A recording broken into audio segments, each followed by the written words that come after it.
Welcome to Sweet Life Beat Life. We hope this video helps. You start by preparing the device. Enable developer options and turn on USB debugging so your computer can issue commands. Install ADB Android platform tools on your PC, then connect the device with a USB cable and trust the computer. Once done, run a DB devices to confirm the connection.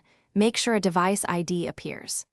This quick preparation avoids permission problems later and ensures you can push commands immediately to hide the status bar safely and reproducibly. Now you apply immersive mode through ADB to remove the status bar. Use a DB shell settings, put global policy control immersive. Full equals asterisk to hide both status and navigation bars system-wide. Alternatively, set immersive. Full equals com. Package. Name to affect only a single app. Once executed, switch to the app or home screen to observe the change and test edge swipes. This explains why immersive is preferred. It preserves touch gestures while removing Chrome. If you need a temporary change, this method is quick and reversible.